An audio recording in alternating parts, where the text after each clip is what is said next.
Welcome to week 3. We spent a lot of time last week working on our whys. And didn't they work out well? I thought you did a fantastic job creating your whys in a most compelling, inspiring way. As we go through the course, go ahead and if you want to download the Word document with all of our whys so that you can adjust your own, and then you'll probably have to send it to me so that I can upload it. I don't believe you have the opportunity to upload in Moodle, but I do. And so go ahead and send it to me and we'll just keep the whys adjusted as we go. So in week 3, we are going to be moving toward a new coaching question. And that coaching question is going to be all about making your folks, the people you work with, the people who come to you, feel safe. So when you have someone in your doorway who's going to be asking you a question, the thing that you're going to be asking them right back is, what is important to you about that? And so it's going to be, what's the real challenge here for you? And you want to add that for you in order to really focus it on the individual who has come to you. And you want to ask, what's the real challenge, in order to focus it to not just a generic challenge, but the real one. We want to recognize here that people see things, their entire world, differently, independently, individually, uniquely. So, as Covey says, we see the world not as it is, but as we are. And we have a number of different filters through which we observe the world and the things around us. So we're not all seeing the same thing.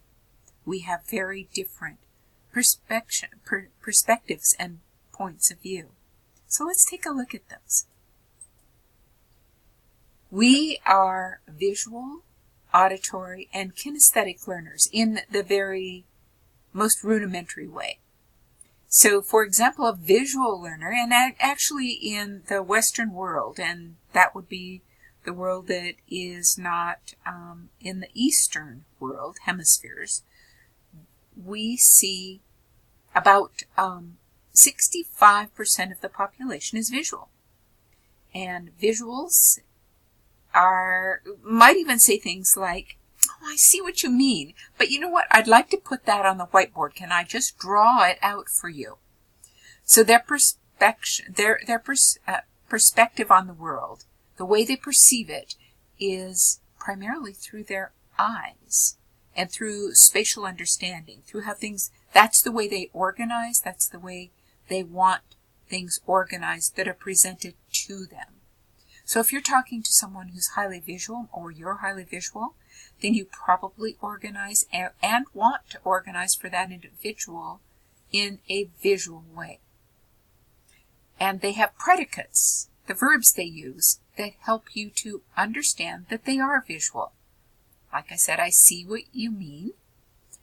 I have a good, I keep my eye on that. I like to have a good visual sense of what things are.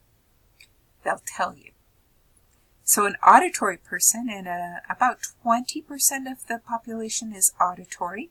I happen to be auditory. Then the auditory people like to have directions or instructions presented to them in a way that they can hear it. They learn by talking and listening and hearing. And so a person who's auditory might say, oh, I hear what you just said there.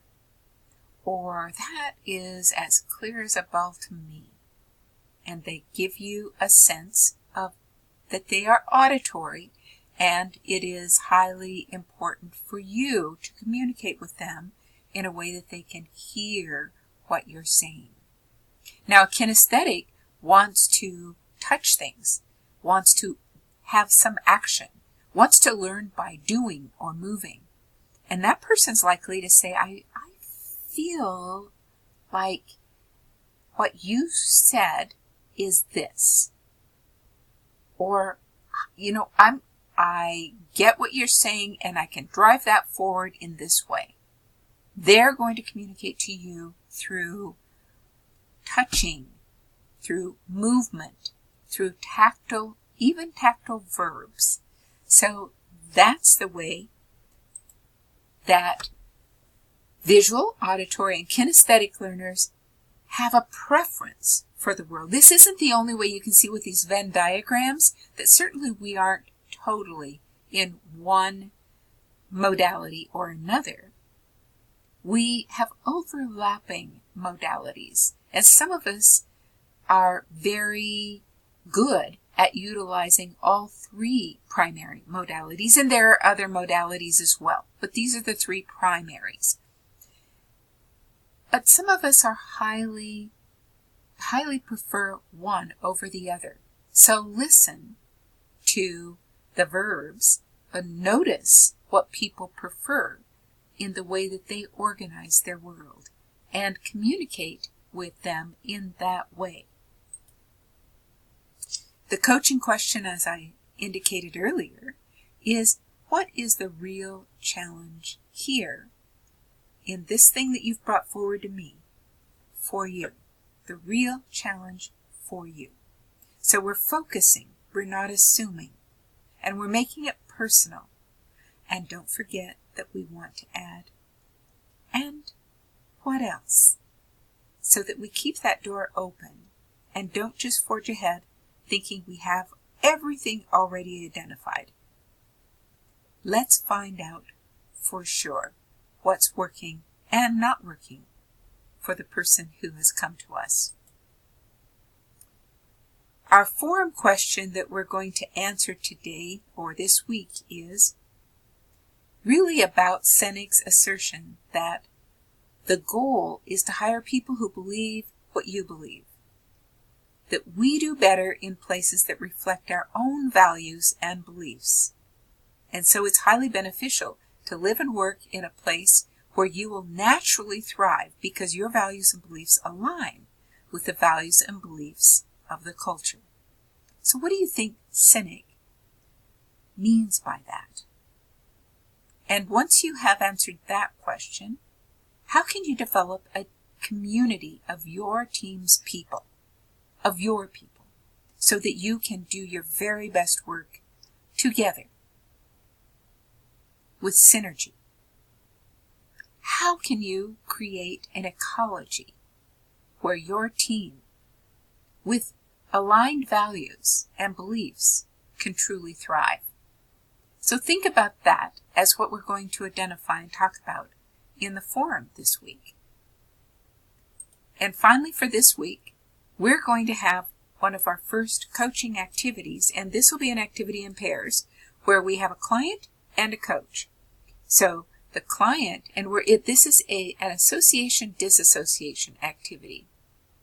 Sometimes we really don't want to be associated, but we are. Have you ever been watching a movie and suddenly something happens and you actually scream or you jump or have an involuntary movement because you were so associated? That kind of association can be really good if you want an immersion experience. You want it subjective. You want to be involved. You want vivid colors to be part of that experience. But sometimes that's not what you want. Sometimes you're in a situation that is just overwhelming, and you really wish you were not in that situation right now. And so you need to become more objective. You need to turn down the volume. You need to turn off the color and move into shades of gray. You need to become less involved and more detached. So that's when we are able to control association and disassociation. So we're going to think about, as clients, a situation when we are a little bit stuck in an associated situation. We can come up with any one we want. It might be, since we've got Thanksgiving coming up, that it's something that has to do with a family member. Or maybe it's even more current than that and has something to do with Halloween and a situation that you, a fear, maybe a phobia that you really want to get past. So whatever way it is, your coach, the person that is coach, will ask, what's the real challenge here for you? And what else? The coach will also ask, what's the trigger? What happens before that being involved and the involuntary movement, or whatever it is that is really an uncomfortable piece for you? What happens right before that is the trigger? And then when the trigger happens, when X happens, what is a resourceful way that you want to react? And how will we build that new habit? So just as a few things that are aids, notice that with our TV, we've got a remote control. And so we can turn down the volume. We can do that with our world too. Think about having a remote control that can turn up the volume, the sound, the color, the intensity, and really how close the people are to you. And what if that remote control can also move them into gray, move them into the distance, make the sound go very far down, quiet, maybe even be removed in a way, slow down. Or maybe you just want to make it funny. You can make the entire situation into a meme and completely change your perspective. So remember, we can control how we associate with our world. And we can choose to disassociate resourcefully.